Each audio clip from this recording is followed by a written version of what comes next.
Good morning friends.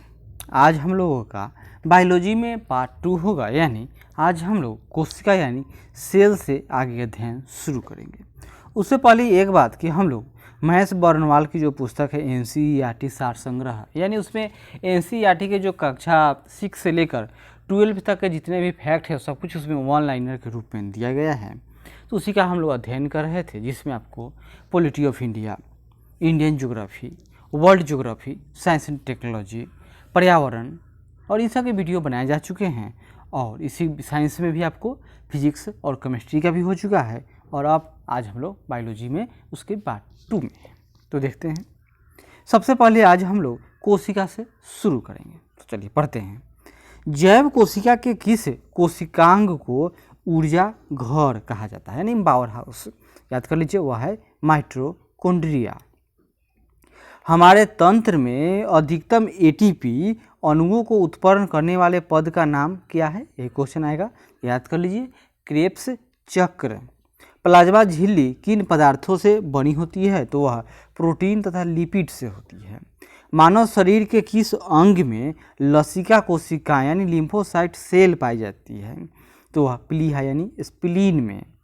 किस जीव में लिंग गुणसूत्र यानी सेक्स क्रोमोसोम नहीं पाए जाते हैं? तो वह आपका छिपकली होगा। जंतु कोशिका में अनुपस्थित यानी क्या नहीं होता है? तो कोशिका में जंतु और एक होगा प्लांट। तो प्लांट में और जंतु में यही अंतर है कि प्लांट कोशिका में कोशिका भित्ति यानी सेल वाल होती है, लेकिन जंतु कोशिका में कोशिका भित्ति नहीं होती है। पीट पिंड यानी कॉर्पस लेटम कहाँ पाई जाती है? तो यह आपको अंडाशय यानी ओवरी में पाई जाती है। परक्रमित कोशिका मृत्यु के कोशिकीय और आणविक नियंत्रण को क्या कहते हैं? तो इसको कहते हैं एपाप्टोसिस। एपाप्टोसिस। केंद्रक यानी न्यूक्लियस के अतिरिक्त कोशिका के किस कोशिकांग में DNA उपस्थित होता है? तो केंद्रक के अलावा कोशिका के हरित लवक तथा माइटोकॉन्ड्रिया में क्या तो केंद्रक उपस्थित होता है। केंद्रक में क्या तो DNA। किसे कोशिका की पाचन थैली कहते हैं? तो लाइसोसोम को।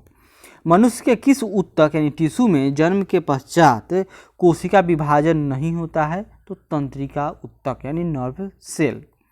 कौन सा भाग पादप यानी प्लांट तथा जंतु यानी एनिमल कोशिका में पाया जाता है?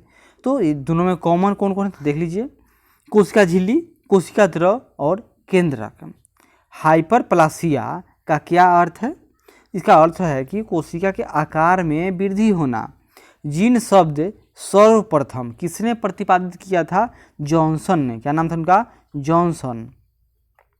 रिवर्स प्रतिलेखन यानी रिवर्स ट्रांसक्रिप्शन की खोज किसने की थी? टेमिन एवं बाल्टीमोर ने। टेमिन एवं बाल्टीमोर ने। जब एक युग्म दूसरे इकाई जब एक युग्म जीन दूसरे इकाई के प्रभाव को छुपाता है तो इस प्रक्रिया को क्या कहते हैं? इसको प्रभाविता कहा जाता है। क्या कहा जाता है? प्रभाविता। कोशिका का जीवित अंश जीवद्रव यानी प्रोटोप्लाज्म कहलाता है। कोशिका का जीव अंश क्या कहलाएगा? जीवद्रव यानी प्रोटोप्लाज्म। यह किससे मिलकर बनता है? तो यह कोशिका द्रव और केंद्रक से मिलकर बनता है। कौन सा कोशिकांग प्रोटीन संश्लेषण में सहायता करता है? तो राइबोसोम की बात आएगी। मानव शरीर में गुणसूत्रों की संख्या 46। क्वेश्चन आएगा कितने जोड़े? तो 23 जोड़े। कौन सा तत्व पौधों की कोशिका भित्ति की संरचना का घटक है? तो कैल्शियम है। यानी सेल वाल में क्या होगा? कौन सा एलिमेंट? याद कर लीजिए, कैल्शियम। सबसे छोटी जीवित कोशिका है माइक्रोप्लाज्मा। किसे जीवन का भौतिक आधार माना जाता है? तो जीवद्रव यानी प्रोटोप्लाज्म। कौन सा कोशिकांग केवल वनस्पति कोशिका में ही उपस्थित है? तो हरित लवक। द्विनाम पद्धति के जन्मदाता कौन थे? तो कैरोलस लिनियस। दो कोशिकाओं के मध्य पदार्थों का आवागमन किसके माध्यम से होता है? बताइए, दो किस कोशिका हैं? दो, और इन दोनों के मध्य पदार्थों का आवागमन तो है जीवद्रव तंतु यानी मिड्स मेटा के कारण होता है। किस तत्व के कोशिकाओं में एकत्रित होने से रंध्र यानी स्टोमेटा खुल जाते हैं? तो याद कीजिए कौन सा एलिमेंट है जिससे कोशिकाओं में एकत्रित होने से जो अगर कोशिका है यानी कि उसके कोशिका में एकत्रित हो जाएगा तो उसे रंध्र खुल जाएगा स्टोमेटा। तो पोटेशियम के एकत्रित होने से। ट्रैफिक पुलिस की संज्ञा किस कोशिकांग को प्रदान की जाती है? तो गोल्जी काय को। यह ट्रैफिक पुलिस है। प्लाज्मा झिल्ली किसकी बनी होती है? तो ये लाइपोप्रोटीन की होती है, लाइपोप्रोटीन प्लाज्मा झिल्ली। प्लाज्मा झिल्ली की संरचना का यूनिट मेम्ब्रेन मॉडल किसने दिया था? तो रॉबर्टसन ने दिया था 1959 में, रॉबर्टसन ने। कोशिका भित्ति होती है तो यह पारगम में। और यहाँ कुछ फैक्ट है। विश्व की सबसे छोटी कोशिका तो माइक्रोप्लाज्मा गैलीसेप्टिकम। विश्व की सबसे बड़ी कोशिका शुतुरमुर्ग का अंडा। मानव शरीर में सबसे छोटी कोशिका तो सेरिबेलम की ग्रेन्यूल सेल। और मानव शरीर की सबसे बड़ी कोशिका अंडाणु यानी ओवम, यह केवल स्त्रियों में। और मानव शरीर की सबसे लंबी कोशिका याद कर लीजिए यह न्यूरॉन है। पुरुषों में सबसे छोटी कोशिका पुरुषों में तो यह स्पर्म यानी शुक्राणु। सबसे बड़ी पादप कोशिका तो कार्लेपोटेक्सीफोलिया है। पुरुषों के शुक्राणु तथा महिलाओं के अंडाणु के निषेचन की क्रिया कहाँ संपन्न होती है? तो अंडवाहिनी में संपन्न होती है। अब आगे देखिए न्यूट्रिशन यानी पोषण, इससे भी संबंधित कोई भी एग्जाम हो उसमें अगर साइंस का क्वेश्चन आएगा तो एक चले ही आते हैं एक दो। मानव शरीर में किस पोषक तत्वों की कमी के कारण शरीर वृद्धि धीमी होती है यानी शारीरिक वृद्धि स्लो हो जाएगी? तो प्रोटीन के कारण। विटामिन ए का मुख्य स्रोत तो दूध है। प्रोटीन एवं वसा दोनों की प्रचुरता किस खाद्य पदार्थ में होती है? तो मूंगफली में। शरीर में त्वचा के नीचे विद्यमान वसा शरीर की उष्मा के ह्रास के विरुद्ध क्या? तो यह अवरोधक का कार्य करती है। कौन? तो वसा। शरीर में ऊतकों यानी टिश्यू का निर्माण किस पोषक तत्वों से होता है? तो प्रोटीन से होता है। किस विटामिन को हार्मोन माना जाता है? तो वह है विटामिन डी। कौन सा एंजाइम प्रोटीनों के पाचन में सहायक है?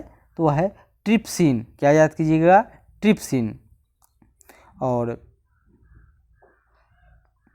सामान्य क्रियाशील महिला के लिए प्रोटीन की उपयुक्त दैनिक मात्रा कितनी होनी चाहिए? लगभग 45 ग्राम। स्तनपान करने वाली माँ को प्रतिदिन आहार में लगभग 70 ग्राम प्रोटीन की आवश्यकता होती है। लार यानी सलाइवा किसके पाचन में सहयोग करता है? तो यह स्टार्च के पाचन में। अलसी या तीसी यानी लिंसीड किसका प्रचुर स्रोत है? तो यह ओमेगा 3 वसीय अम्ल का है। मानव शरीर में पाचन की अधिकांश क्रिया किस अंग में संपन्न होती है? तो स्मॉल इंटेस्टाइन यानी छोटी आंत में। मांस की तुलना में मछली को सुपाच्य और लाभदायक क्यों माना जाता है? क्योंकि इसमें बहुअसंतृप्त वसा अम्ल के कारण। इसमें क्या होगा मछली में? तो इसमें बहुअसंतृप्त, सेचुरेटेड नहीं, अनसेचुरेटेड फैट होता है। दूध किस बैक्टीरिया के कारण खराब हो जाता है? तो लैक्टोबैसिलस के कारण। फास्फोरस शरीर में अम्लीयता यानी एसिडिटी एवं क्षारीयता यानी एल्कलिनिटी के मध्य संतुलन बनाए रखता है। कौन? तो फास्फोरस। पालक के पत्तों में किस पोषक तत्व की मात्रा सबसे अधिक होती है? आयरन यानी लौह की। कौन सा एंजाइम दूध प्रोटीन को पचाने में सहायक है? तो वह रेनिन है। मानव शरीर में विटामिन ए भंडारित होता है कहाँ? तो यकृत में। अधिकांश प्राणियों के जीवित पदार्थ का लगभग 80% भाग क्या है? तो वह प्रोटीन है। पपीता में कौन सा विटामिन सर्वाधिक मात्रा में पाया जाता है? तो याद कर लीजिए विटामिन सी। आगे देखिए यहाँ पर दूध में प्रोटीन और कार्बोहाइड्रेट के अतिरिक्त कैल्शियम और पोटेशियम तत्व सम्मिलित होते हैं। कौन कौन दूध में? तो कैल्शियम और पोटेशियम। प्रोटीन की अधिकतम मात्रा किस में पाई जाती है? सोयाबीन में। अल्फा कीरेटिन याद कीजिए, अल्फा कीरेटिन नामक प्रोटीन शरीर के किस अंग में पाया जाता है? तो यह त्वचा में है। गेहूं में रोटी बनाने के गुणों को प्रभावित करने वाला पदार्थ है, याद कर लीजिए गुलेटेन। क्या नाम है? गुलेटेन। ग्लूटेन। ग्लूटेन। गाय का दूध कैरोटीन की उपस्थिति के कारण क्या होगा, तो यह हल्के पीले रंग का होता है। किसके कारण, तो कैरोटीन के कारण। और दूध का श्वेत रंग किसकी उपस्थिति के कारण होता है, तो यह कैसीन नामक प्रोटीन की उपस्थिति से। यानी गाय का दूध हल्का पीला रंग कैरोटीन के कारण और कैसीन के कारण श्वेत रंग प्राप्त करता है। किसमें विटामिन सी की मात्रा सर्वाधिक है, संतरा में। विटामिन डी का प्रमुख स्रोत सूर्य की किरणें हैं। किस विटामिन का निर्माण हमारे शरीर में होता है, तो विटामिन डी व B3 का निर्माण। विटामिनों में कौन सा किसी स्वप्न को पर्याप्त अवधि तक याद रखने में सहायक है। याद करिए, स्वप्न जो देखेंगे वो आपको याद रहे, उसके लिए कौन विटामिन खाना होगा, तो विटामिन B6। सब्जियों से मुख्यतः हमें प्राप्त होता है तो विटामिन्स। एक गिलास पानी पीने से कितनी कैलोरी मिलती है बताइए, तो वह 0 होगा आंसर। बासमती चावल के दाने पकाने पर लंबे क्यों हो जाते हैं, एमाइलेज की उपस्थिति के कारण। दूध में कौन सा सेकेराइड उपस्थित होता है, तो लैक्टोज की बात है। और किस विटामिन की कमी से स्कर्वी रोग हो जाता है, तो विटामिन सी यानी स्कर्बिक अम्ल के कारण, इसकी कमी से। हेपेटाइटिस मानव शरीर के किस अंग को प्रभावित करता है, तो यकृत को। विटामिन के की विशिष्ट भूमिका किसके संश्लेषण में होती है, तो प्रोथ्रोम्बिन। विटामिन के की विशिष्ट भूमिका किसके संश्लेषण में होती है, तो प्रोथ्रोम्बिन के संश्लेषण में। पौधों व जंतुओं में कार्बोहाइड्रेट का संचयन किस रूप में होता है, प्लांट एंड एनिमल में, तो पौधों में स्टार्च के रूप में और जंतुओं में ग्लाइकोजन के रूप में संचित होता है।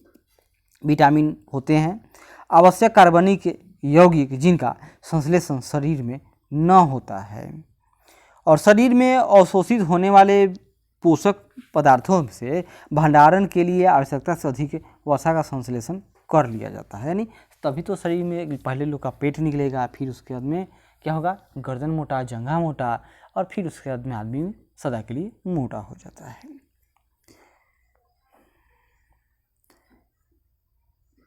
कैसिमिर फंक ने किस पोषक तत्वों की खोज की थी, तो विटामिन की।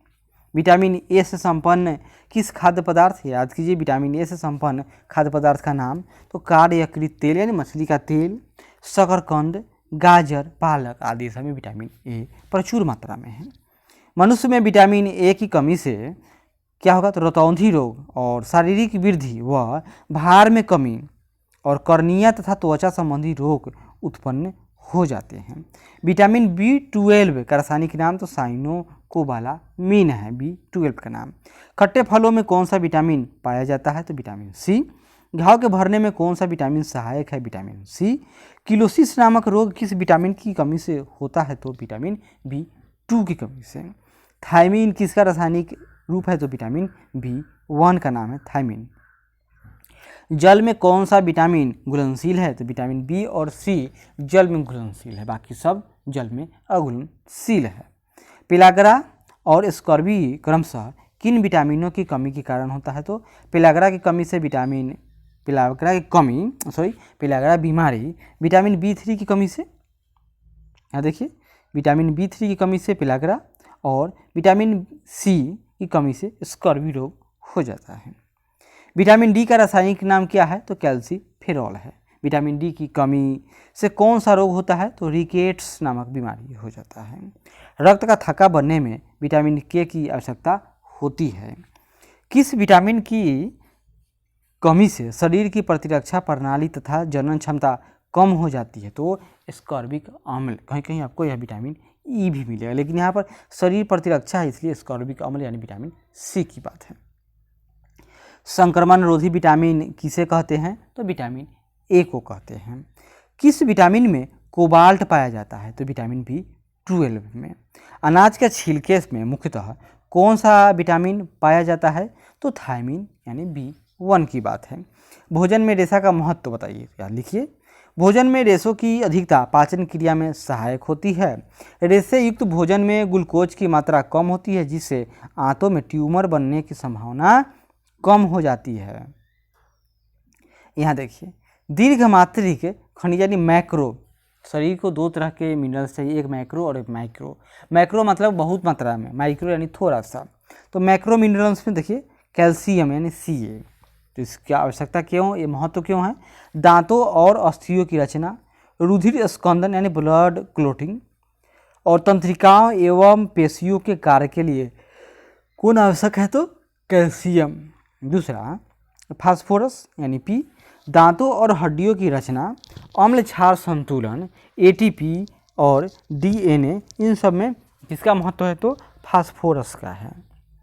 गंधक यानी सल्फर S, अनेक अमीनो अम्ल तथा कुछ हार्मोन्स एवं विटामिनों का यह घटक है। और पोटेशियम यानी K, अम्ल क्षार संतुलन, जल संतुलन, तंत्रिकाओं की कार्यकी के का महत्व किस पर आश्रित निर्भर है? तो पोटेशियम पर है। और क्लोरीन, तो इससे क्या होगा? तो जठर रस का अम्ल क्षार संतुलन होगा। सोडियम यानी Na, अम्ल क्षार संतुलन के लिए यह भी जिम्मेवार है। नमक, जल संतुलन, तंत्रिकाओं की कार्यकी पर यह भी प्रभाव डालता है। कौन? तो सोडियम। मैग्नीशियम यानी Mg, ग्लाइकोलाइसिस तथा ATP पर आश्रित अनेक उपापचयी क्रियाओं के एंजाइमों का यह सहघटक है, यानी सहघटक यानी को फैक्टर। कौन? तो मैग्नीशियम की बात हो रही है। और खनिज में देखिए यहाँ खनिज है और उसके कुछ प्रमुख स्रोत हैं, जैसे लौह, यह केला और खजूर में मिलता है। पोटेशियम पालक में, आयोडीन युक्त नमक का सेवन करने से, कैल्शियम दूध एवं अंडे से शरीर की में पूर्ति हो जाती है। कौन सा तत्व किडनी में पथरी को बनने से रोकता है? तो है मैग्नीशियम। कौन सा फल स्कर्विक रोग के उपचार में उपयोगी है? तो है आंवला।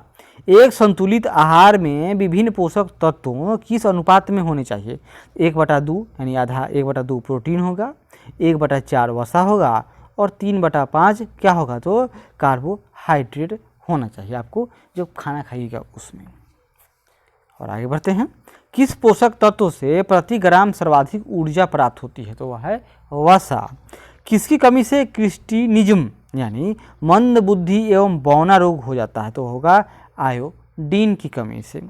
कौन सा विटामिन शरीर को रोगों से प्रतिरक्षा प्रदान करता है? तो विटामिन ए की बात है। विटामिन डी, तो विटामिन डी की अनुपस्थिति से शरीर में कैल्शियम की कमी हो जाती है। किसकी? तो कैल्शियम की। यहाँ पर विटामिन के कुछ कार्य दिए हुए हैं, जैसे विटामिन। अब हम विटामिन से संबंधित जो क्वेश्चन आते हैं, जो फैक्ट है उसको याद करते हैं। विटामिन उपापचयी यानी मेटाबॉलिज्म प्रक्रिया में महत्वपूर्ण भूमिका निभाते हैं। ये विभिन्न रोगों से शरीर की रक्षा करते हैं। और यहाँ देखिए वसा में घुलनशील विटामिन का नाम दिया हुआ है। तो कौन कौन होगा वसा में घुलनशील? तो बी और सी को छोड़ दीजिए, बाकी सब वसा में घुलनशील हैं। तो विटामिन ए, और इसका नाम क्या है? तो रेटिनॉल नाम है। और इसके स्रोत तो कैरोटीन युक्त फल, यकृत, अंतरीय श्लेष्मा की कोशिका खाइए, आपको विटामिन ए की कमी न होगी। और कार्यकी पर प्रभाव यानी शरीर पर क्या प्रभाव पड़ेगा इसका? यहाँ पर यह पॉजिटिव है या निगेटिव है, यानी कि है तो क्या होगा, ना है तो क्या होगा।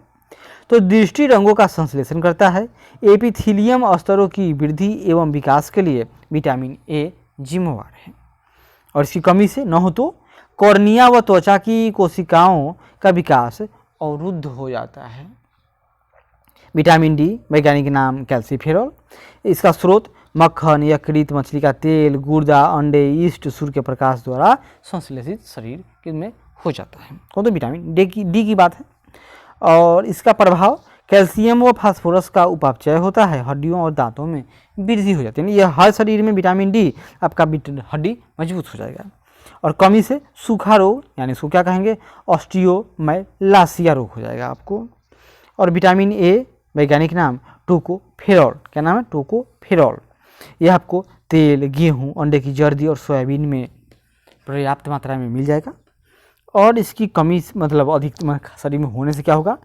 कोशिका कला की सुरक्षा, जनन क्षमता में वृद्धि, पेशियों की क्रियाशीलता में भी वृद्धि होगी। यानी है तो ये शरीर इतना काम फर्स्ट क्लास करेगा, और न है तो कमी हो जाने पर जनन क्षमता में कमी, एपिथीलियम कमजोर हो जाएगा।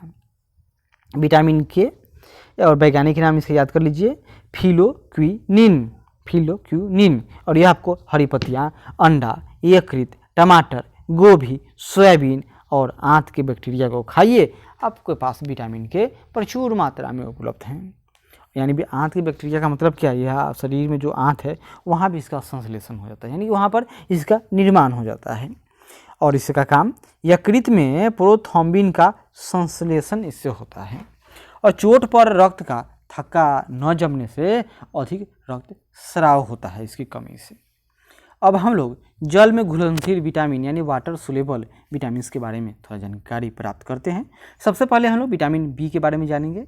तो देखिए, विटामिन बी में पहला का B1, नाम थायमिन, और इसका स्रोत अनाज, फलियां, सोयाबीन, अंडा, मांस के एंजाइम का घटक है यह, और मतलब उसको खाइएगा तो आपको मिल जाएगा।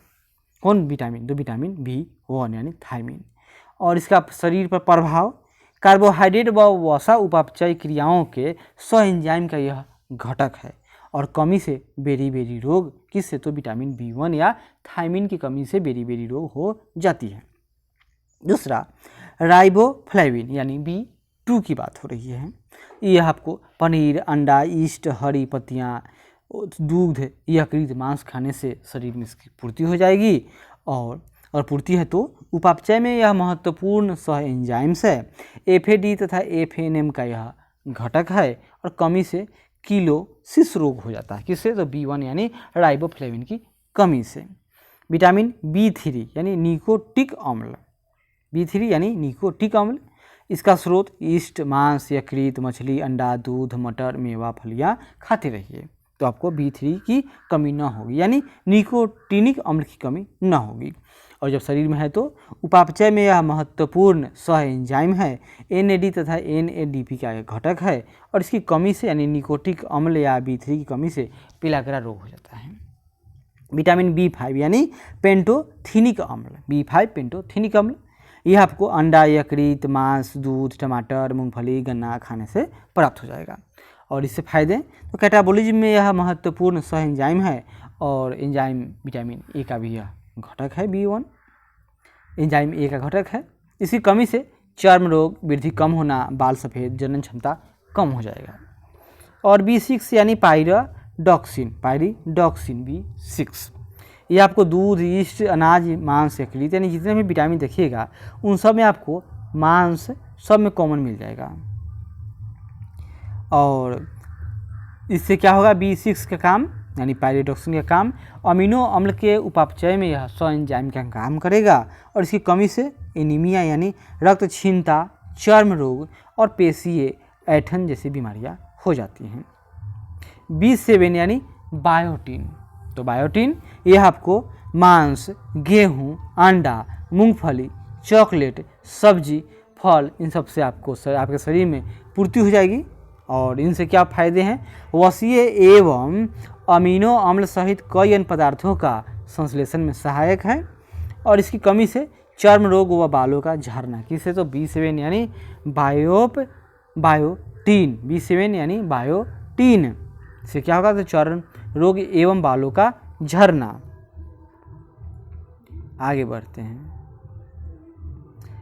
B9 यानी फोलिक अम्ल समूह, ये B9 क्या है? तो फोलिक अम्ल समूह है। ये आपको हरी पत्तियाँ, यकृत, सोयाबीन, ईस्ट, फलियाँ आदि से आपको शरीर में इसकी पूर्ति हो जाएगी। और इससे फायदे, वृद्धि रुधानुओं का निर्माण, DNA का संश्लेषण में सहायक है। कमी से रक्तहीनता व वृद्धि में कमी हो जाएगी।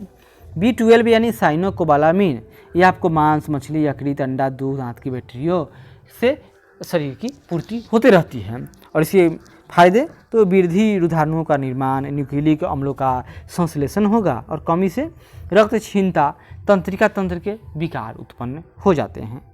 विटामिन C यानी एस्कॉर्बिक अम्ल, यह आंवला, नींबू, खट्टे फल, टमाटर, सब्जियां, आलू व अन्य फल से शरीर की पूर्ति होती है।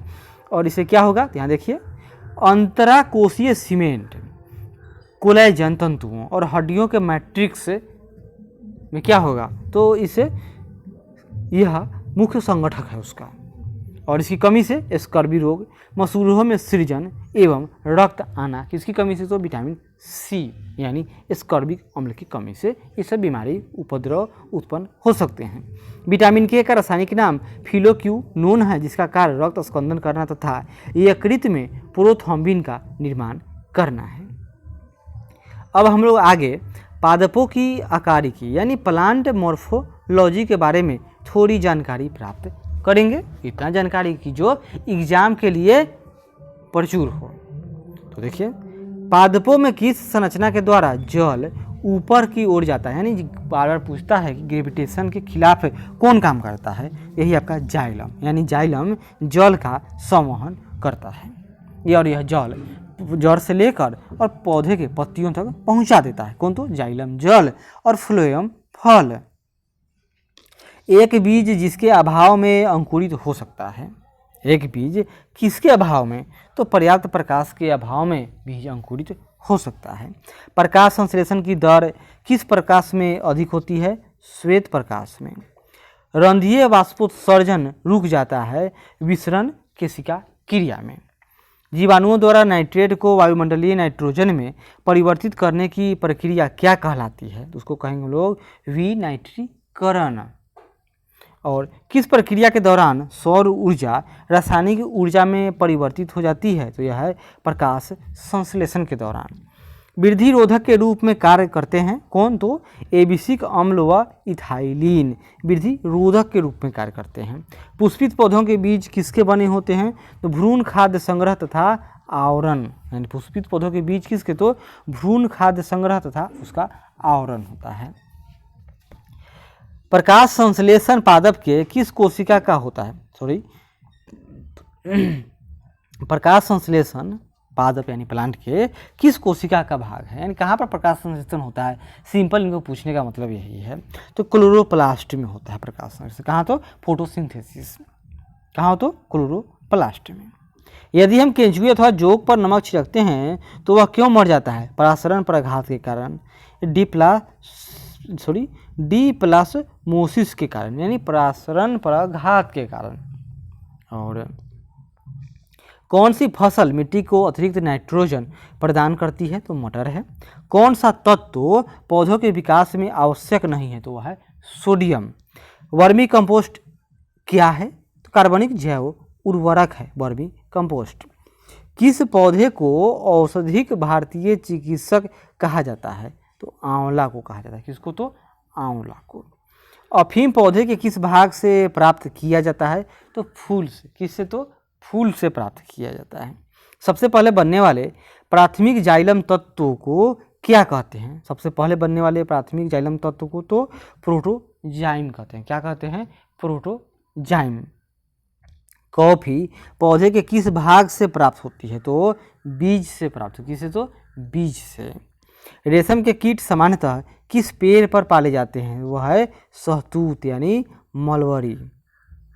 और भूमि में उर्वरकता को, यहाँ देखिए, भूमि में उर्वरता को घटाने वाला जीवाणु कौन सा है? तो थायोबैसिलस डीनाइट्रीफिकेंस।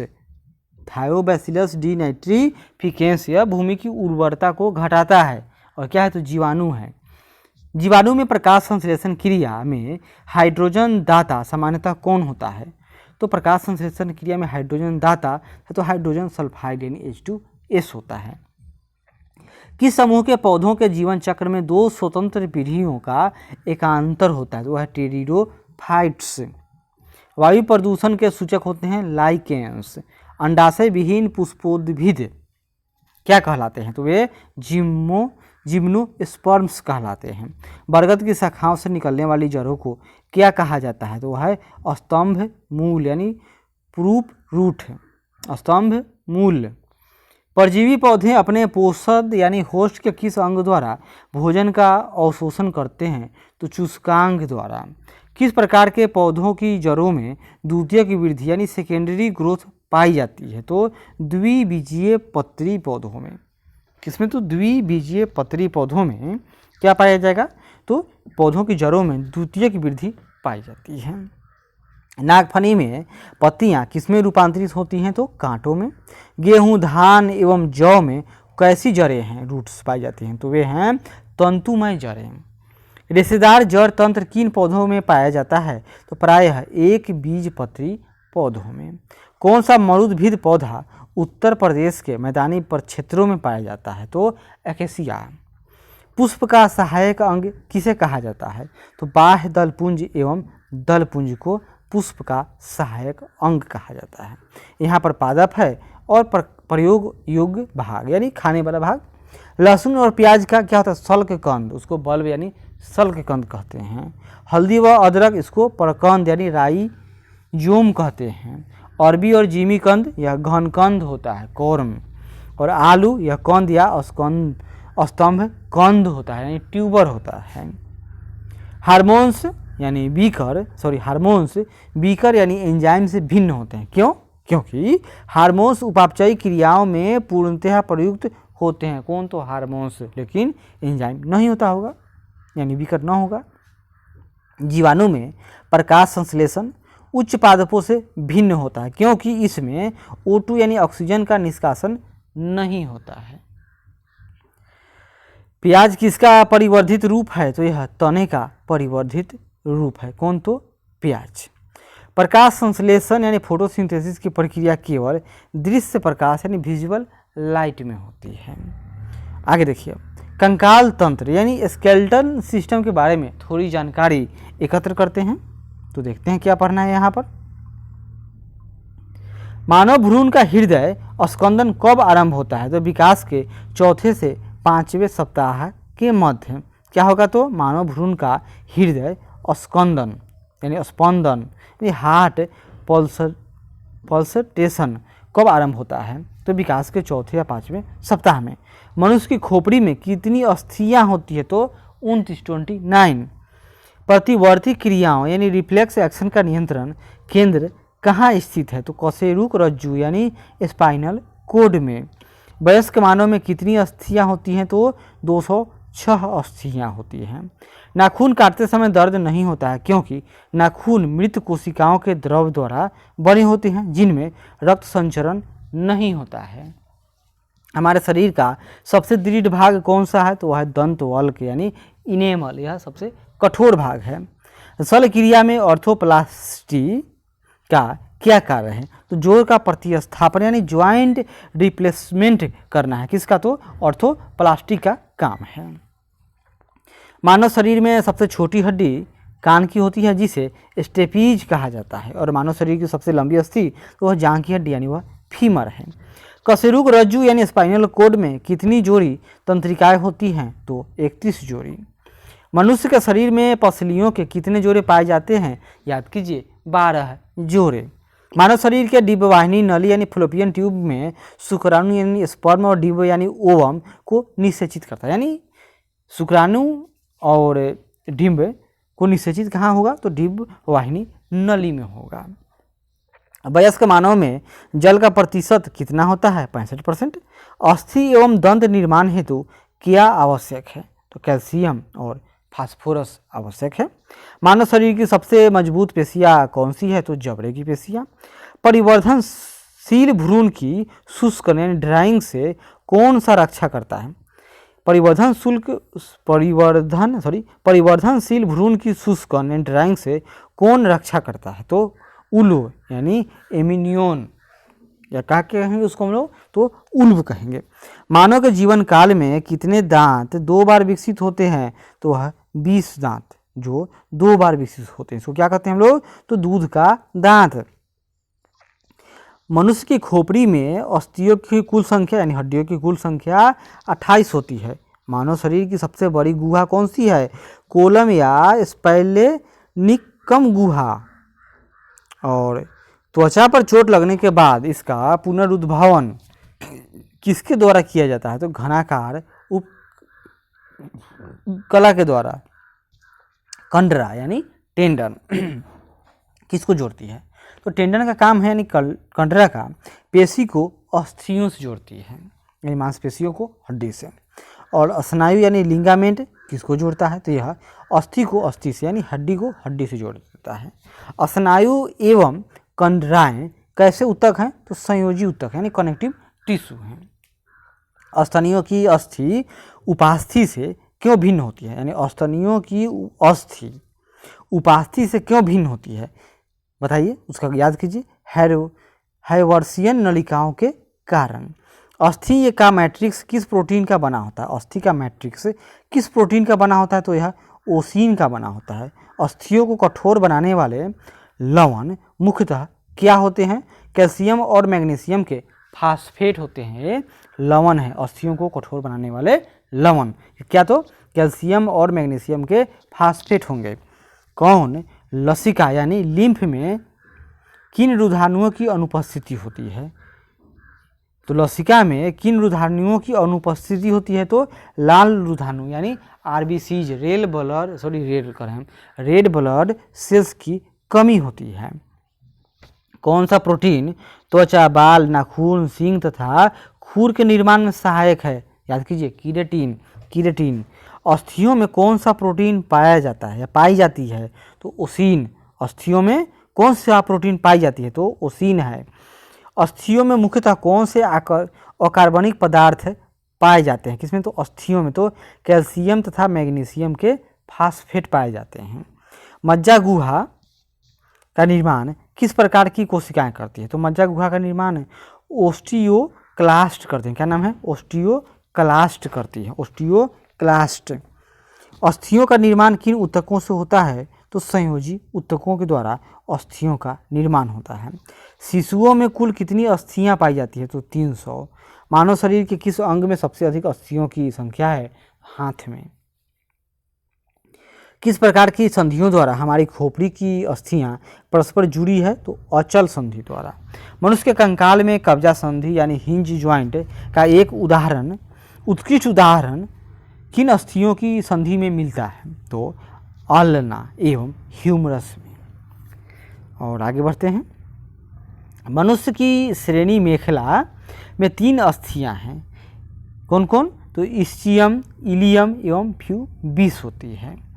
और अब आगे देखिए, श्वसन तंत्र यानी रिस्पिरेटरी सिस्टम के बारे में थोड़ी सी जानकारी एकत्रित करते हैं। श्वसन में बाहर निकली वायु में CO2 यानी कार्बन डाइऑक्साइड की लगभग कितनी मात्रा होती है, तो 4%। अधिकतर कीट किस प्रकार श्वसन क्रिया करते हैं, तो वे श्वास नली प्रणाली के द्वारा श्वसन क्रिया करते हैं। शीत निद्रा के दौरान मेढक किस अंग से शोषण करता है, तो केवल त्वचा से शोषण करता है। यातायात पुलिस शराब के नशे वाले व्यक्ति की श्वास जांच में किस गैस के मिश्रण का प्रयोग करती है, तो यह पोटेशियम डाइक्रोमेट सल्फ्यूरिक अम्ल का प्रयोग करती है। श्वासोच्छ्वास यानी ब्रीदिंग में बाहर निकली वायु में ऑक्सीजन की मात्रा कितनी रह जाती है, तो पढ़ लिया कितना, लगभग 21%, लेकिन 4% खर्च हो जाता है, तो बचा कितना, 17%। श्वसन में रुधिर का कौन सा घटक O2 यानी ऑक्सीजन का अवशोषण करता है, तो लाल रक्त कणिकाएं। अवायवीय श्वसन यानी अनएरोबिक, अवायवीय श्वसन में पेशी कोशिकाएं ग्लूकोज को किसमें परिवर्तित होकर ऊर्जा उत्पादन करती हैं, यानी ग्लूकोज को वे किसमें परिवर्तित करके ऊर्जा उत्पादित कर देती हैं, तो लैक्टिक अम्ल में। भोजन निकलते समय श्वसन मार्ग किस अंग द्वारा बंद हो जाता है, तो एपिग्लॉटिस द्वारा, किसके द्वारा, तो एपिग्लॉटिस द्वारा बंद हो जाता है। फेफड़ों में गैसों का आदान प्रदान किसके द्वारा होता है, रुधिर द्वारा यानी ब्लड। क्रेब्स चक्र की क्रिया किस कोशिकांग में संपन्न होती है, तो माइटोकॉन्ड्रिया में। ऑक्सीश्वसन एरोबिक रिस्पिरेशन की क्रिया कोशिका के किस भाग में संपन्न होती है, तो कोशिका द्रव और माइटोकॉन्ड्रिया में। ग्लाइकोलिसिस क्रिया को ऑक्सी तथा अनऑक्सी श्वसन का सामान्य चरण माना जाता है। श्वसन द्वारा उत्पन्न ऊर्जा का संचयन किस रूप में होता है, तो ATP अणु में होता है, ATP अणु में। पहाड़ों पर रहने वालों में RBCs की संख्या अधिक होती है क्योंकि पहाड़ पर वायु कम संघनित होती है। कार्बोहाइड्रेट तथा वसा मेटाबॉलिज्म के प्रमुख अंतिम उत्पाद हैं कार्बन डाइऑक्साइड और पायूरिक अम्ल। और अवायवीय श्वसन यानी एन एरोबिक रिस्पिरेशन में कौन सी प्रक्रिया होती है, तो ग्लाइकोलिसिस ग्लाइकोलाइसिस की प्रक्रिया होती है। मानव में श्वास दर प्रति मिनट लगभग कितनी होती है? तो 12 से 15 बार प्रति मिनट। यहाँ देखिए, ग्लाइकोलाइसिस में अंत में ग्लूकोज पाइरुविक अम्ल में परिवर्तित हो जाता है। यानी ग्लाइकोलाइसिस मतलब बिना ऑक्सीजन की क्रिया में क्या होगा? ग्लूकोज पाइरुविक अम्ल में परिवर्तित हो जाता है। ग्लाइकोलिसिस के एंजाइम कहाँ पाए जाते हैं? तो कोशिका द्रव में, साइटोप्लाज्म में। किस कारण से ऊतकों में ऑक्सी हीमोग्लोबिन से ऑक्सीजन निकलकर ऊतक द्रव में चली जाती है? तो ऑक्सीजन की कमी और कार्बन डाइऑक्साइड की अधिकता के कारण। फेफड़ों की कुपिकाओं में गैसीय विनिमय किस प्रकार होता है? तो सक्रिय ट्रांसपोर्ट द्वारा। मानव शरीर में श्वसन केंद्र कहाँ स्थित होता है? तो मैंडुला ओब्लांगेटा तथा पोंस में। फेफड़ों के ऊपर का आवरण किसका बना होता है? तो प्लूरल कला का। फेफड़ों के ऊपर के जो आवरण होगा उसको क्या कहेंगे? तो प्लूरल कला कहते हैं। सर्वाधिक CO2 का परिवहन किस रूप में होता है? तो बाइकार्बोनेट के रूप में। क्रेब्स चक्र में ग्लूकोज के एक अणु से कितने ATP के अणुओं का निर्माण होता है? 24 ATP। यहाँ 24 है, ये 34 होगा, 34 ATP। ग्लाइकोलाइसिस चरण में कितने ATP अणुओं का शुद्ध लाभ होता है? तो 2। किण्वन यानी फर्मेंटेशन अर्थात अनॉक्सी श्वसन की खोज सर्वप्रथम किसने की थी? लुईस पास्चर ने ईस्ट में। फेफड़ों तथा फेफड़ों के पास तक है अशुद्ध रक्त यानी डीऑक्सीजनेटेड ब्लड यानी बिना ऑक्सीजन का ब्लड किसके द्वारा पहुंचाया जाता है? तो फुफ्फुस धमनी यानी प्लूमोनरी आर्टरी द्वारा पहुंचाया जाता है। और आगे देखिए, फेफड़ों द्वारा शुद्ध किया गया रक्त बाएं आलिंद में किसके द्वारा पहुंचता है? शुद्ध रक्त बाएं आलिंद में तो फुफ्फुस शिरा द्वारा, और अशुद्ध रक्त फेफड़ों में कहाँ जाएगा? तो फुफ्फुस धमनी द्वारा। यह दोनों अपोजिट। फुफ्फुस लग गया यानी जो वह मूल कार्य करता है यह उसका अपोजिट है। और श्वसन गुणांक का मापन किस यंत्र से किया जाता है? तो गैनांग श्वसन मापी से। ऑक्सीजन की कमी के कारण शरीर के ऊतकों में ऑक्सीजन की कमी होना हाइपोक्सिया या अनॉक्सिया कहलाता है। हाइपोक्सिया या अनॉक्सिया कहलाता है। श्वसन क्रिया में वायु के किस घटक की मात्रा में कोई परिवर्तन नहीं होता है? तो नाइट्रोजन में। नाइट्रोजन न्यूट्रल रहता है। श्वसन क्रिया में वायु के किस घटक की मात्रा में कोई परिवर्तन नहीं होता है? तो वह है आपका नाइट्रोजन। एक स्वस्थ वयस्क व्यक्ति में हृदय की धड़कने की औसत दर 72 मिनट होती है। 72 बार प्रति मिनट। और आगे देखिए, पाचन तंत्र यानी डाइजेस्टिव सिस्टम के बारे में। लार किसके पाचन में सहायक होती है? तो लार स्टार्च के पाचन में सहायक होती है। वसा का पाचन करने वाला लाइपेज नामक एंजाइम किस अंग द्वारा स्रावित होता है? तो यह यकृत यानी लीवर द्वारा। लाइपेज द्वारा वसा के जलीय अपघटन के पश्चात क्या प्राप्त होता है? तो वसीय अम्ल और ग्लिसरॉल प्राप्त होता है। कौन सा पाचक हार्मोन छोटी आंत से स्रावित होता है? तो आपका सिक्रेटिन है। पित्त का संचयन कहाँ होता है? तो गॉल ब्लैडर यानी पित्ताशय में होता है। पित्त यानी बाइल का निर्माण यकृत में होता है। यह वसा को वसीय अम्लों यानी फैटी एसिड में तोड़कर पाचन में सहायता करता है। कौन? तो पित्त की बात है। और किस अंग में प्रोटीन्स का पाचन पूर्ण होता है? तो वह है आपका आंत।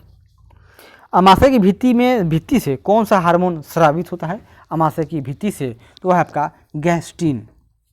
गैस्ट्रिन क्या? तो हार्मोन है। लार का टैलिन एंजाइम किस माध्यम में क्रियाशील होता है? तो यह हल्के अम्लीय माध्यम में। अमाशय की दीवार का पेशीय संकुचन क्या कहलाता है? तो उसको कहेंगे हम लोग कर्माकुंचन। कर्माकुंचन। पाचन तंत्र के किस रस में कोलेस्ट्रॉल पाया जाता है? यानी पाचन तंत्र के किस रस में कोलेस्ट्रॉल पाया जाता है? तो वह पित्त में। और कार्बोहाइड्रेट किस रूप में शरीर में संग्रहित होता है? तो ग्लाइकोजन के रूप में। और अमाशय में भोजन के जीवाणु को कौन नष्ट करता है? तो HCl हाइड्रोक्लोरिक अम्ल करता है नष्ट। मानव शरीर की किस संरचना में कृमि रूप परिशेषिका पाई जाती है? तो वह बड़ी आंत में। मानव शरीर का वह अंग जो ग्लाइकोजन के रूप में कार्बोहाइड्रेट का भंडारण करता है, कौन करेगा? यह सब काम सिर्फ और सिर्फ यकृत का है, याद कर लीजिए। एक स्तनधारी में सबसे बड़ी ग्रंथि कौन सी होती है, तो वह यकृत है। और मानव शरीर की दूसरी सबसे बड़ी ग्रंथि है तो अग्न्याशय है। लार का पीएच मान कितना होता है, 6.8। पीलिया से कौन सा अंग प्रभावित होता है, तो है आपका यकृत। पाचन क्रिया के समय आहार नाल में स्टार्च का अंतिम उत्पाद क्या है, तो वह ग्लूकोज है। काड मछली के यकृत तेल में कौन सा विटामिन प्रचुर मात्रा में पाया जाता है, तो विटामिन ए। लैंगरहंस की द्वीपिकाएं किस अंग में उपस्थित होती हैं, तो अग्न्याशय यानी पेंक्रियाज में उपस्थित होती हैं। मानव शरीर में किस एक अंग में हार्मोनों के साथ साथ पाचक एंजाइमों का भी श्रवण होता है, तो वह है अग्नाशय में। जठर ग्रंथियों के किस अंग में पाई जाती हैं, जठर ग्रंथियाँ किस अंग में पाई जाती हैं, तो वह अमाशय में पाई जाती हैं। यकृत द्वारा किस प्रोटीन का संश्लेषण व संग्रह किया जाता है, यकृत द्वारा किस प्रोटीन का संश्लेषण व संग्रह किया जाता है, तो वह है फाइब्रिनोजेन एवं प्रोथ्रोम्बिन का। यकृत में उपस्थित कौन सा पदार्थ मानव शरीर में रक्त को जमने से रोकता है, तो वह आपका हिपेरिन। क्या है, हिपेरिन। लंबे समय तक उपवास रखने का सर्वाधिक प्रभाव शरीर के किस अंग पर पड़ता है, तो वह आपका वृक्क यानी किडनी पर पड़ता है। मानव शरीर में पाचन का अधिकांश भाग किस अंग में संपन्न होता है, तो वह छोटी आंत। मानव शरीर में छोटी आंत होती है अवशोषण के लिए। मानव शिशु के जन्म लेने के 6 महीने पश्चात दांत निकलना आरंभ होते हैं। किस अंग के द्वारा रक्त से यूरिया पृथक किया जाता है, तो वह है किडनी। इंसुलिन में कौन सी धातु उपस्थित है, तो वह है जस्ता। मानव शिशुओं में सर्वप्रथम मध्यवर्ती इंसाइजर दांत निकलता है, कौन, तो मध्यवर्ती इंसाइजर। अब हम लोग देखेंगे उत्सर्जन तंत्र, तो देखते हैं। मानव शरीर में यूरिया का निर्माण किस अंग में होता है, तो कहाँ, यकृत में। एल्कोहल के निराविशन यानी डिटॉक्सिफिकेशन के लिए कौन सा मानव अंग उत्तरदायी है, तो है यकृत। मनुष्य के शरीर में खून के शुद्धिकरण की प्रक्रिया को क्या कहा जाता है, तो रक्त अपोहन यानी डायलिसिस। सर्वाधिक विषाक्त उत्सर्जी पदार्थ कौन सा है, तो आपका अमोनिया है। मूत्र की मात्रा का नियंत्रक है, तो एडीएच यानी एंटी ड्यूरेटिक हार्मोन एवं अल्डोस्टेरोन। एडीएच क्या है, तो मूत्र की मात्रा का नियंत्रक है। एक वयस्क स्वस्थ मनुष्य द्वारा एक दिन में उत्सर्जित मूत्र की मात्रा है लगभग 1.5 लीटर, 1.5 लीटर। कौन सी औषधि मूत्र के स्राव को प्रोत्साहित करती है, औषधि दवाई, तो ड्यूरेटिक दवा है। विल्स रोग से कौन सा अंग प्रभावित होता है, तो विल्स रोग से प्रभावित अंग किडनी है। हेमिकाडेटा संघ के जीवों में किस द्वारा उत्सर्जन होता है, तो कोशिका गुच्छ द्वारा। यहाँ देखिए, विभिन्न जंतुओं में यूरिया उत्सर्जी अंग है। जैसे मनुष्य में कौन है, तो यह मुख्य उत्सर्जी अंग या यूरिया उत्सर्जी अंग, तो वृक्क यानी किडनी। अमीबा में यह उत्सर्जन त्वचा या का सतह या रिक्तिका द्वारा होता है। केंचुआ में उत्सर्जी काएँ होती हैं। झींगा मछली में हरित ग्रंथियाँ। फीता कृमि में फ्लेम कोशिकाएँ। ऑर्थोपोडा में मैल पिगी नलिकाएँ। सिलेंट्रेटा, तो यह त्वचा सतह व मुख, इन सब के द्वारा क्या होता है, तो उत्सर्जन होता है। वृक्क में पथरी यानी किडनी स्टोन यूरिक अम्ल यानी यूरिक एसिड, और यहाँ देखिए डैश, कैल्शियम ऑक्जेलेट तथा कैल्शियम फास्फेट के कारण बनती है। गुर्दे की कार्यात्मक इकाई क्या है, तो नेफ्रॉन है। नाखूनों में कौन सा प्रोटीन पाया जाता है, तो कीरेटिन है। वृक्कों के काम न करने पर रक्त में यूरिया की मात्रा बढ़ जाती है, इसे कहते हैं यूरीमिया। क्या कहते हैं इसे कहते हैं हम लोग यूरीमिया कहते हैं। मनुष्यों में किस प्रकार का उत्सर्जन पाया जाता है, तो यूरियोटेलिक उत्सर्जन। मनुष्यों में क्या, तो यूरियोटेलिक उत्सर्जन पाया जाता है। यूरोक्रोम का निर्माण कैसे होता है, तो यूरोक्रोम का निर्माण लाल रुधिर कणिकाओं के हीमोग्लोबिन से होता है। यूरोक्रोम का निर्माण। वृक्क यानी किडनी से प्रति मिनट औसत रक्त प्रवाह कितना होता है, तो 1 से 1.2 लीटर प्रति मिनट। मिनट नहीं होगा, यह प्रति लीटर औसत प्रवाह होता है, यानी प्रति मिनट 1 से 2 लीटर। और वृक्क नलिकाओं के दूरस्थ कुंडलित भाग से मुख्यतः किसका पुनरावशोषण होता है? वृक्क नलिकाओं के दूरस्थ कुंडलित भाग से मुख्यतः किसका पुनरावशोषण होता है? तो सोडियम क्लोराइड का। वृक्क के चारों ओर पाए जाने वाले झिल्ली नुमा आवरण को क्या कहते हैं? तो पेरिटोनियम। क्या कहते हैं उसको? तो पेरिटोनियम कहते हैं। वह बीमारी जिसमें मूत्र के साथ रक्त आता है उसको क्या कहेंगे? उसको हीमोटूरिया कहते हैं। उसको क्या कहेंगे? तो हीमोटूरिया कहते हैं। शरीर में संपूर्ण रक्त किसके माध्यम से शुद्ध होता है? तो वह है किडनी के माध्यम से। केंचुआ मुख्य रूप से अमोनोटेलिक यानी अमोनिया उत्सर्जक जंतु है। कौन? तो केंचुआ क्या है? तो अमोनोटेलिक है। और किंतु पर्याप्त जल न प्राप्त करने पर यह यूरियोटेलिक यानी यूरिया का उत्सर्जक हो जाता है। पानी पिएगा तो अमोनिया का उत्सर्जन करेगा, पानी न पिएगा तो यूरियोटेलिक हो जाएगा। कोशिकीय जंतु के उत्सर्जन अंग जैसे किडनी, यह काम क्या है? जैसे देखिए, रुधिर से मूत्र के रूप में अत्यधिक जल व नाइट्रोजनी अपशिष्ट पदार्थ जैसे यूरिया आदि का उत्सर्जन करने का काम किसका है? तो किडनी का है। फेफड़े, तो अमोनिया को यूरिया में परिवर्तित करने का काम फेफड़े का है। यकृत यानी लीवर नाइट्रोजनी पदार्थ का निष्कर्षण करता है। आंत, तो कैल्शियम और धातुओं के लवण की आवश्यकता से अधिक मात्रा का यह उत्सर्जन करता है। कौन? तो आंत यानी इंटेस्टाइन। जलीय प्राणियों में नाइट्रोजन विनिमय से उत्पादित होता है क्या? तो अमोनिया होता है उत्पादित। और गठिया रोग का कारण क्या है? तो रक्त में प्रवाहित यूरिक एसिड का सोडियम यूरेट के क्रिस्टलों के रूप में जोड़ों में एकत्रित होना, तो क्या है? वह गठिया रोग का कारण है। आमाशय की दीवार का पेशीय संकुचन कहलाता है। उसको क्या कहते हैं? उसको पेरिस्टालिसिस कहते हैं। इसको क्या कहेंगे? आमाशय की दीवार का पेशीय संकुचन कहलाता है पेरिस्टालिसिस कहलाता है। और आगे, मूत्र की मात्रा का नियंत्रक है। तो मूत्र की मात्रा का नियंत्रक क्या है? तो यह एडीएच एवं एल्डोस्टेरोन है। तो मूत्र की मात्रा का नियंत्रक तो एडीएच एवं एल्डोस्टेरोन है। और देखिए, डाइयूरेसिस की स्थिति में ग्लूकोज का उत्सर्जन बढ़ जाता है। तो डाइयूरेसिस की उपस्थिति से क्या होगा? ग्लूकोज का उत्सर्जन बढ़ जाता है। अब आगे देखिए, अब हम लोग तंत्रिका तंत्र यानी नर्वस सिस्टम के बारे में थोड़ी सी जानकारी एकत्र करते हैं। तो मानव शरीर में की प्रतिवर्ती क्रिया यानी डिफ्लेक्टिव एक्शन का नियंत्रण केंद्र कहाँ स्थित है? तो यह मेडुला ऑब्लांगेटा है। यानी मानव शरीर की प्रतिवर्ती क्रिया यानी रिफ्लेक्सिव एक्शन का नियंत्रण केंद्र तो मेडुला ऑब्लांगेटा है। हृदय की धड़कन की गति किसके द्वारा बढ़ती है? तो अनुकंपी तंत्रिका द्वारा। प्रेरक कौशल यानी मोटर स्किल मस्तिष्क के कौन से भाग से संबंधित है? तो ललाट भाग से, फ्रंटल लोब।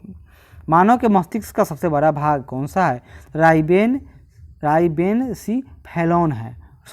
रोबेनसीफेलोन है। तंत्रिका तंत्र यानी नर्वस सिस्टम के अध्ययन को तंत्रिका विज्ञान कहा जाता है। कम नींद आने के लिए किस चिकित्सा शब्दावली का प्रयोग किया जाता है? तो अनिद्रा यानी इंसोमिना यानी कि स्लीपलेसनेस। मस्तिष्क का कौन सा भाग गुरुत्वाकर्षण के विरुद्ध शरीर का समर्थन करता है? तो यह है अंतराली केंद्रक।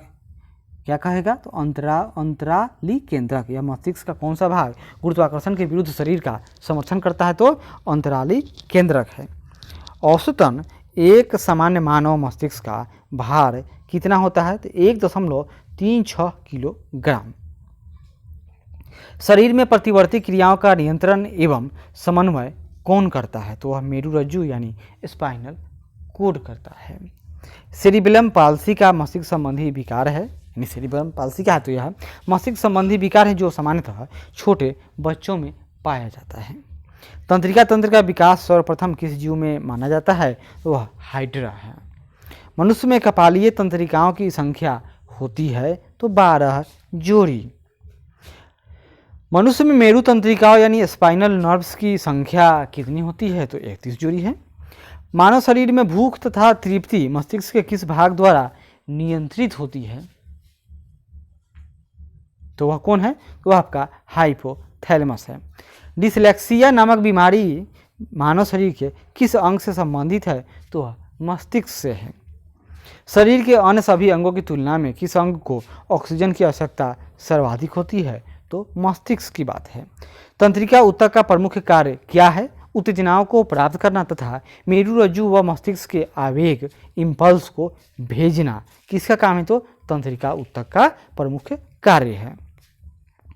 भोजन ग्रहण के पश्चात आहार नाल की तरंग गति और इसकी दीवार की ग्रंथियों के श्रवण का उत्तेजन किस तंत्र द्वारा होता है? तो यह परानुकंपी तंत्र द्वारा होता है। किसके द्वारा? तो परानुकंपी तंत्र द्वारा। कौन से तंत्र हमारे शरीर में समन्वय का कार्य करते हैं? तंत्रिका एवं अंतःस्रावी तंत्र। जो मनुष्य यह नहीं समझ पाता है कि कब उसे भोजन करना है या उसको रोक देना चाहिए, तो वह किस रोग से पीड़ित है? उसको कहेंगे बुलिमिया। क्या कहेंगे उसको? बुलिमिया। जैविक घड़ी, यानी यहाँ देखिए जैविक घड़ी, तो मानव शरीर के किस अंग में स्थित होती है जैविक घड़ी? तो यह हाइपोथैलेमस में है। एपिथैलेमस किन ग्रंथियों से निर्मित होता है? तो पीनियल ग्रंथि या हैबेन्यूला। तो एपिथैलेमस किन ग्रंथियों से निर्मित होता है? तो यह पीनियल ग्रंथि या हैबेन्यूला से निर्मित होता है। मानव शरीर का कौन सा भाग अल्जाइमर रोग से प्रभावित होता है? तो यह आपका मस्तिष्क है। अब इसके आगे और देखते हैं। मांसपेशियों के रेशों में आवेग संचरण के लिए किस पदार्थ की आवश्यकता होती है? तो वह है सोडियम। मनुष्य का मस्तिष्क कितने भागों में विभाजित होता है? तो 3 भाग में। एक है आगे वाला सेरेबलम और ब्रेन स्टेम। और न्यूरॉन का बाहर निकला हुआ लंबा भाग क्या कहलाता है? तो वह तंत्रिकाक्ष कहलाता है। तंत्रिका कोशिकाओं के तंत्रिकाक्ष के चारों ओर किस पदार्थ का आवरण पाया जाता है? तो उसको कहते हैं मेलिन। सुई चुभ होने पर किस अंग में पीड़ा का अनुभव नहीं होगा? तो वह है आपका मस्तिष्क। मानव के जन्म के पश्चात किस अंग में तंत्रिका विकास नहीं होता? यानी जो जन्म हो गया, तो जन्म के पश्चात किस अंग में कोशिका विभाजन नहीं होता है? तो वह है तंत्रिका कोशिका, यानी इसमें कोशिका का विभाजन न होता है। चिकित्सा का उपकरण है और उपयोग, सीटी स्कैन, इसका उपयोग शरीर में असामान्यता के लिए किया जाता है। इलेक्ट्रोकार्डियोग्राफी यानी हृदय में विकार पता लगाने वाला यंत्र है। ऑटो एनालाइजर, तो जैव रासायनिक तत्वों की जांच करता है ऑटो एनालाइजर। पेसमेकर, हृदय की गति को यह नियंत्रित करने में इसका उपयोग किया जाता है। मानव मस्तिष्क का कौन सा भाग वृद्धि, स्मृति तथा तर्क का केंद्रक होता है? तो वह है सेरिब्रम। 2 तंत्रिका कोशिकाओं के मिलने को क्या कहते हैं? उसको सिनेप्स कहते हैं। क्या कहते हैं उसको? सिनेप्स। आगे देखिए। प्रतिवर्ती क्रियाओं की खोज सर्वप्रथम मार्शल हॉल ने की थी। किसने की थी? तो मार्शल हॉल ने। अब इसके बाद एक और वीडियो बनाएंगे, उसके में हम लोग का बायोलॉजी समाप्त, फिर उसके बाद हम लोग हिस्ट्री में आएंगे।